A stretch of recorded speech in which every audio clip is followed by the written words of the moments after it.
నుండి 43వ వచనం వరకు చదువుకున్నాం. 23వ అధ్యాయము. వ్రేలాడబడిన ఆ నేరస్తులలో ఒకడు ఆయనను దూషించుచు, నీవు క్రీస్తువు కదా, నిన్ను నేను రక్షించుకొనుము. అయితే చూడండి, ఇప్పుడు యేసు ప్రభు వారు సిలువలో పలికిన రెండవ మాటకు గాను ఆయన ఎందుకు నేడు నువ్వు నాతో పరదేశంలో ఉండువు అన్న మాట, ఎందుకు ఆ మాట పలికాడు అంటే మనము ఈ యొక్క వాక్య భాగాన్ని ముందుగా ధ్యానించాలి.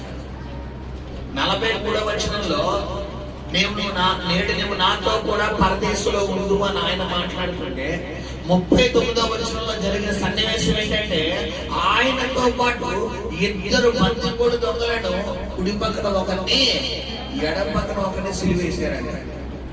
అయితే ఈ సువార్తల గ్రంథాల్లో మత్తయి సువార్త కావచ్చు, మార్కు సువార్త కావచ్చు, లూకా సువార్త కావచ్చు, యోహాను సువార్త కావచ్చు, ఈ నలుగురు సువార్తికులలో ఒక్కొక్కరు ఈ దొంగ గురించి ఒక్కొక్క విధంగా రాస్తే, బిడ్డలారా ఆ దొంగలలో ఒక దొంగ అంట యేసు ప్రభు వారిని దూషిస్తుంటే మరొక దొంగ ఆ దూషించిన వాడిని గద్దించి యేసు ప్రభు వారి దగ్గర పశ్చాత్తాపడుతున్నాడు. ఇదంతా ఎక్కడ జరుగుతుందంటే బిడ్డలారా ఆ యొక్క కల్వరి సిలువ మీద వేలాడ తీయబడినటువంటి ఆ క్రీస్తు సన్నిధిలోనే జరుగుతుంది. మనం ఒకసారి చదువుకుందాం. 39వ వచనంలో అక్కడ మొట్టమొదటిగా మాట చదువురానా, వేలాడబడిన ఆ నేరస్తులలో ఒకడు ఏం చేస్తున్నాడు, ఆయన్ని ఏమని దూషిస్తున్నాడంటే, నువ్వు దేవుని కుమారుడు అంట కదా, నువ్వు దేవాలయం పడగొట్టి 3 రోజుల్లో కడతావంట కదా, నువ్వు గుడ్డి వారికి చూపునిచ్చావు కదా, కుంటి వారికి మరి నడకనిచ్చావు కదా, చనిపోయిన వారిని లేవనెత్తావు కదా, నువ్వు పక్షవాత రోగులు స్వస్థపరిచావు కదా, చనిపోయిన లాజర్ని స్వస్థపరిచావంట కదా, ఎన్నెన్నో గొప్ప కార్యాలు చేసావంట కదా. ఇదిగో నువ్వు దేవుని కుమారుడు అయితే నిన్ను నువ్వు రక్షించుకుని. ఇక్కడ ఈ దొంగలో మార్పు కనబడుతుందంటే, కనబడకపోగా ఒకవేళ గనక ఈ వ్యక్తి యేసు ప్రభు అని అక్కడ ఎలా మాట్లాడుతున్నారంటే బిడ్డలారా, దూషిస్తున్నాడు. నువ్వు దేవుని కుమారుడు అయితే, అలాగనే ఉంది అక్కడ. అయితేనుందా దేవుని కుమారుడివి అంటున్నాడా? అయితే నువ్వు దేవుని కుమారుడివి అయితే అంటే ఏంటిది? ఒక ప్రశ్న. ఎవరన్నా చూడండి, మీకు అర్థం బాగా చెప్పాలంటే, నేనే సీఎం అయితే మీ అందరికి ఇల్లు ఇచ్చేస్తాను అన్నారు అనుకోండి. అంటే ఏంటంటే ఇప్పుడు ముందు మీకు ఇల్లు ఇవ్వడం ముందరే ఏమవ్వాలి? సీఎం అవ్వాలి. నేనే సీఎం అయితే ఏంటంటే ఇది తనంతట తను చెప్పుకునేది. కొంతమంది ఇక్కడ యేసు ప్రభు అని ఎలా అంటున్నాడంటే బిడ్డలారా, అవకాశవాదిగా యేసు ప్రభు వారి వైపు మాట్లాడుతున్నాడు. మొట్టమొదటి దొంగ స్వభావం ఎలా ఉందంటే, అక్కడ సిలువ మీద వేలాడుతూ కూడా ఈ వ్యక్తులు ఏం కనబడతలేదంటే వారు మనసు కనపడడం లేదు. ఈ రోజు దేవుడి మందిరానికి వస్తున్నావు, ప్రార్థన చేస్తున్నావు, వాక్యం వింటున్నావు, బల్ల తీసుకుంటున్నావు, సంఘారాధనలో ఉన్నావు, కానీ మనలో ఈ రోజు ఏం కనబడతలేదంటే బిడ్డలారా, మార్పు కనబడడం లేదు. అయితే ఆ రెండవ వాడిలో కలిగిన విధానం ఏంటంట చదువురా. అయితే రెండవ వాడు వాడిని గద్దించి, నీవు అదే శిక్షావిధిలో ఉన్నావు కదా. హల్లెలూయా. ఇక్కడ ఆగునా చూడండి, ఇక్కడ మనం చదువుకున్నాడు.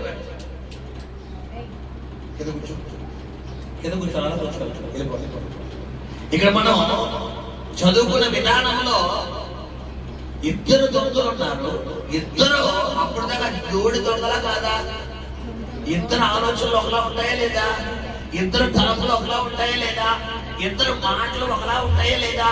చెప్పాలి. పోలీసులు అందరూ ఒకలాగా ఉంటారా లేదా? చెప్పాలి. ఖచ్చితంగా లాయర్లు అందరూ ఒకలాగా ఉంటారా లేదా? డాక్టర్లు అందరూ ఒకలాగా ఉంటారు. ఖచ్చితంగా వారి వృత్తిని బట్టి వారి విధానం మారిపోతుంది. ఇప్పుడు దొంగ వృత్తి ఏంటంటే అవకాశవాది. ఖచ్చితంగా అవకాశవాది తప్పి తీసుకుంటాడు. మార్పు చెందుదాం అనుకుంటాడు, కానీ ఆ టైం వచ్చేసరికి మైండ్ ఏమైపోతుందంటే చేంజ్ అయిపోతుంది. ఇప్పుడు ఇద్దరు సిలువ మీద వేయబడినప్పుడు ఇద్దరు ఒకే మనస్తత్వం కలిగిన వారు, ఇద్దరు ఒకే స్వభావం కలిగిన వారు, ఇద్దరు ఒకే ఆలోచన కలిగిన వారు. బట్ ఎప్పుడైతే సిలువ మీద యేసు ప్రభు వారు మొదటి మాట పలుకుతున్నారో, ఏంట మొదటి మాట? తండ్రి మీరేమి చేయించున్నారో మీరు ఎరుగరు, వీరిని క్షమించుడి అన్న మాట ఆ సిలువలో వారితో పాటు ఆయనతో పాటు వేయబడిన ఇద్దరు దొంగలు వింటున్నారు. కానీ ఒకరిలో ఆ మాట క్రియ చేసింది, కానీ ఒకరిలో ఏం చేయలేదమ్మా, క్రియ చేయలేదు. ఈ రోజు సంఘానికి వస్తున్నావు, ప్రార్థన చేస్తున్నావు, వాక్యం వింటున్నావు. కొంతమంది వాక్యం ఫలిస్తుంది, కొంతమందిలో ఏం చేయట్లేదంటే ఇప్పటికీ సంఘంలో ఉన్నారు దొంగలు, ఇప్పటికీ ఉన్నారు. వాక్యం వినేవారు, విని సరి చేసుకునే వారు కొంతమంది అయితే, కొంతమంది ఏంటంటే బాబోయ్ గారి 3 గంటల వరకు వదలు, ఈ రోజు 3 గంటల వరకు నడుము పడిపోతాయి, కూర్చోవాలి. అమ్మా నువ్వు ఏసీ ఫ్యాన్ వేసి కుర్చీ వేసి నిన్ను కూర్చోబెట్టడానికి నువ్వు ఇంత తిప్పలు పడిపోతే 6 గంటలో మండు గంటలో సిలువలో ఆయన వెళ్తాడు. ఎవరి కొరకో? నువ్వు ఇక్కడ పేడ కింద కూర్చోవడానికి నువ్వు ముప్పు తిప్పలు పడిపోతుండే, ఆయన సిలువలో నీ కొరకు నా కొరకు బలి అయిపోయింది. మరి దీన్ని నువ్వేం చేసుకోవాలి చెప్పాలి, గమనించండి. ఈ ఇద్దరు దొంగలలో ఒక దొంగ ఏం కనబడతాడంటే తిరుగుబాటుతనం కనబడితే, ఒక దొంగలో మార్పు కనబడతాడు. ఆ దొంగ ఏమన్నాడట? యేసు ప్రభు వారిని రికమెండేషన్ చేయకముందు ఆ పక్కన దొంగతో అంటాడంట. నేను అంటాను, ఇలా చూడండి, నా వంక చూడండి, ముగ్గురిని ఎలా సిలివేశారు కదా, సిలివేసినప్పుడు యేసు ప్రభు వారు ఎలాగే ఉన్నాడు, ఎలాగే ఉంటూ తండ్రి వీరేమి చేయించున్నారు క్షమించు అని మొట్టమొదటి మాట మాట్లాడుతున్నాడు. ఈ మొట్టమొదటి మాట ఇతను సిలువ మీద ఎలా పలుకుతున్నప్పుడు బిడ్డలారా, ఇటువైపు ఉన్న వ్యక్తికి వినబడుతుంది, ఇటువైపు ఉన్న వ్యక్తికి వినబడుతుంది, అయితే కింద జనాంగానికి వినబడతాడు. ఇప్పుడు ఈ విన్న వారిలో, ఇలా ఉన్న వారిలో ఈ పక్కన ఉన్నవాడు, ఈ పక్కన ఎడమ వైపు ఉన్నవాడు ఈయన దూషిస్తుంటే కుడివైపు ఉన్నవాడు ఏం చేస్తాడంట? ఆడిని గద్దెడతాడంట.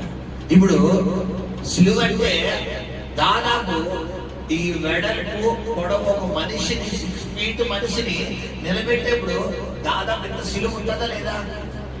మనిషి 6 అడుగులు ఉన్నప్పుడు 6 అడుగులు సిలువ వేస్తారా? ఖచ్చితంగా ఎన్ని అడుగులు వేస్తారు? అది ఓ 10 అడుగులు. ఎందుకంటే 10 అడుగుల్లో ఒక 2 అడుగులు ఎందులోకి వెళ్ళిపోద్ది? భూమిలోకి వెళ్ళిపోద్ది. 2 అడుగులు నిలబడతాడు. లేదా 12 అడుగులు అయితే 4 అడుగులు భూమిలోకి వెళ్ళిపోతే 8 అడుగులు నిలబడుతుంది. 8 అడుగుల్లో 6 అడుగులు భూమి మీద నిలబడితే మనిషి ఉంటే మిగతా 2 అడుగులు గాల్లో ఉంటాయి. పైగా వీళ్ళు అందరూ చూడాలి కాబట్టి ఇంకా ఎత్తుగా వేసినా ఆశ్చర్యపోవక్కర్లేదు. ఇప్పుడు పొడవు కూడా ఎంత ఉంటుంది? ఖచ్చితంగా చేతులు పొడవు ఎంత ఉన్నప్పుడు సిలువు వెడల్పు కూడా ఎంత ఉండదా? ఎక్కువ ఉండదా? ఖచ్చితంగా ఎక్కువే ఉంటుంది. అంటే ఇక్కడ నుండి ఇక్కడే నా ఒక చోటు పెట్టారా, అక్కడ నుండి ఆ గోడ అవతల ఒక వ్యక్తి ఉంటే ఈ గోడ అవతల ఇక్కడ ఒకటి ఉన్నాడు. ఇప్పుడు శుభ్రంగా ఈయన ముగ్గురిని చదువుకుంటేసారు. అలాంటి టైంలో అసలు మాటలు వస్తాయా చెప్పండి అమ్మా? కానీ ఏ సూప్రభు వాళ్ళు నుంచి ఎన్ని మాటలు వచ్చినాయి? 7 మాటలు. అయితే ఆ చివరున్న దొంగంట సొమ్మసిలిపో ఇలా రక్తం పోతూనే, రే మనం చేసిన వాటికి మనము అనుభవిస్తున్నారా? ఏమన్నాడంట? వాడిని గద్దించి ఏమన్నాడంట? నీవు అదే శిక్షావిధిలో ఉన్నావు గనక దేవునికి భయపడవా? ఈ వ్యక్తి ఎప్పుడైతే ఇలా మాట్లాడుతున్నాడో దేవునికి భయపడవా అంటే ఇతరులో ఏం కలుగుతుందంట?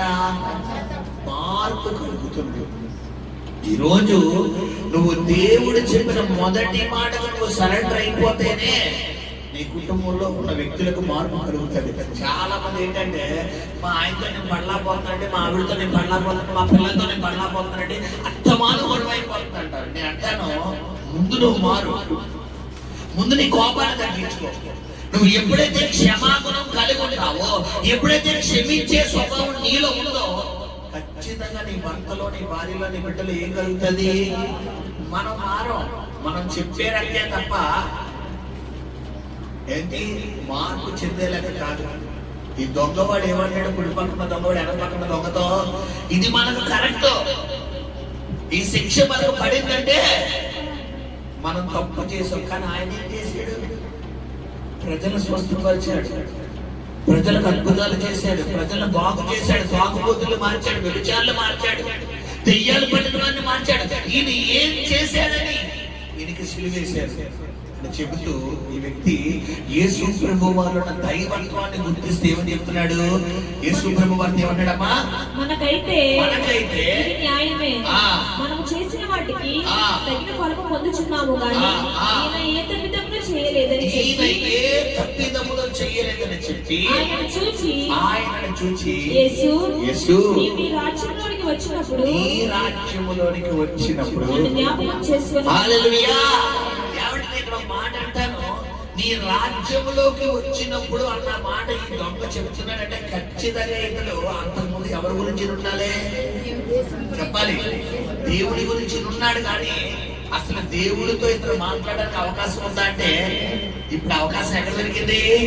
మరికొద్ది సేపట్లో చనిపోతాడు అనుకున్న సందర్భం, మరికొద్ది సేపట్లో చనిపోతున్నాడు అనుకునే సమయంలో బైబిల్లో ఇంత గొప్ప రక్షణ నిర్లక్ష్యం చేస్తే నువ్వు ఎట్లా తప్పించుకుంటావు? నీ వల్ల అవుతుందా? ఇదే రాకడ దినం, ఇదే అనుకూల సమయం, ఇదే రక్షణ దినం, ఇదే అనుకూల సమయం. చాలా మంది బాప్తిజం దగ్గర నిర్లక్ష్యం చేస్తారు. మొన్న ఇరాన్ యుద్ధం జరిగింది, సడన్ గా అమెరికా వాళ్ళ మీద, సడన్ గా కువైట్ వాళ్ళ మీద భయంకరమైన బాబులు దాడి చేశారు. చాలా మంది చనిపోయారు. అనుకున్నారు హలో సడన్ గా యుద్ధం అవుతుందని, అసలు ఎక్స్పెక్ట్ చేయలేదు.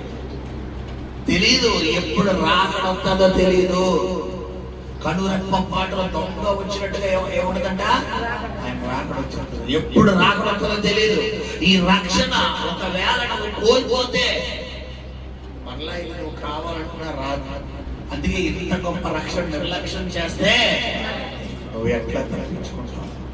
ఖచ్చితంగా నువ్వు పరలోకం వెళ్ళాలంటే భూలోకంలో పాస్పోర్ట్ అనే రక్షణ పొందాలి. ఫ్లైట్ ఎక్కాలంటే మన దగ్గర ఏముండాలమ్మా? డబ్బు ఉంటే చాలా చెప్పాలి. మన దగ్గర కోట్లు ఉన్నాయనుకోండి, నేను బయటికి వెళ్ళాలి, ఏం చేస్తారా? ఏముండాలి? పాస్పోర్ట్ ఉండాలి. ఆ ఇతర దేశంలోని అడుగుంటే ఖచ్చితంగా దగ్గర ఏముండాలి? వీసా ఉండాలి. పాస్పోర్ట్ వీసా రెండు. నువ్వు పరలోకం వెళ్ళాలంటే నీ దగ్గర ఉన్న పాస్పోర్ట్ ఏంటమ్మా? ఈ పరలోకానికి వెళ్ళడానికి దొంగ ఏం చేస్తున్నాడంటే ఒక వేయి వేసుకుంటున్నాడు. ఆ వేయి ఏంటంటే యేసు నేడు నువ్వు నాతో కూడా నన్ను పరలోకంలో జ్ఞాపకం చేసుకోవాలి. కానీ అన్ని యేసు ప్రభు దొంగతో చెప్తున్న మాట ఏంటంట, నేడు నువ్వు నాతో. నేడంటే ఇప్పుడు చెప్పాలి, ఇప్పుడే. హల్లెలూయా, హల్లెలూయా. ఈ రోజు కనుక నువ్వు యేసు ప్రభు వారికి పూర్తిగా నీ హృదయాన్ని ఇచ్చిన ఎడల, పూర్తిగా నీ మనసారా నువ్వు యేసయ్యా అది దొంగ మరి అడిగి ఎలా అయితే రక్షణ పొందాడో, అలాగే ఈ రోజు కూడా నువ్వు పూర్తిగా యేసయ్యని హృదయపూర్వకంగా నన్ను కూడా నీ రాజ్యంలో చేర్చుకున్నాయన ఒకవేళ నువ్వు మనస్ఫూర్తిగా అడిగితే కనుక ప్రభు నీతో ప్రొఫెటికల్ గా మాట్లాడుతున్న మాట ఏంటంటే, నేడు కూడా నువ్వు ఆయనతో పాటు పరదేశంలో ఉండబోతున్నావు, ఆయనతో పాటు పరలోకానికి దేవుడు తీసుకెళ్ళబోతున్నాడు. హల్లెలూయా. కాబట్టి గమనించకుండా ఖచ్చితంగా ఆ దొంగలో కలిగినటువంటి మార్పు మనం కూడా పొందుతాం. ప్రార్థన. పరిశుద్ధుడానికి స్తోత్రం నాయన. రెండో మాట కూడా నాయన నీ బిడ్డలకు వివరించడానికి గురించిన ధన్యతను బట్టి వందనాలు. నీ బిడ్డల మీద దీవించండి, ఆశీర్వదించండి. నీ కృపతో